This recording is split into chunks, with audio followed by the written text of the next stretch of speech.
Hello guys, welcome to Shraddha's mini blog. સવારમાં મઠિયા તળાઈ રહ્યા છે. દિવાળી પતી ગઈ છે પણ મઠિયાનો સ્ટોક અમે રાખીએ જ છીએ. બધાને મઠિયા બહુ જ ભાવે. ગુજરાતી હોય ત્યાં મઠિયા તો હોય જ. અને કામ પતાઈને ઓફિસમાં આજે પણ પાર્ટી હતી. આજે અમે લોકોએ દાલ પકવાન અને સેવપુરીની પાર્ટી રાખી હતી.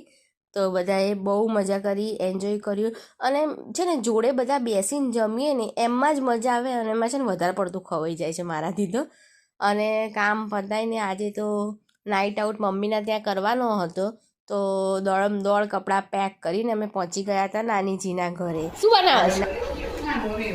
મોરે વગર ઢોકળા બની ગયા ગરમા ગરમ.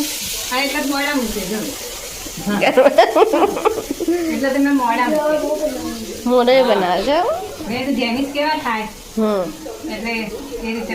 એટલે કયા ઢોકળા બનાવ્યા તમે? મેં સોજીના બનાવ્યા અને મગની દાળ ને સોજીના. અચ્છા, બે મિક્સ બનાવ્યા? મિક્સ બનાવ્યા, અલગ અલગ બે. તો ગરમા ગરમ થઈ ગયા છે ઢોકળા મમ્મીના હાથના. અને પપ્પા માટે મોરયો બની રહ્યો છે. અને જેની સાઈન સીધો ફ્રીજમાં જતો રહે છે, જાણે ખબર નહીં શું હોય ફ્રીજમાં, એના માટે પણ કશું જ નથી.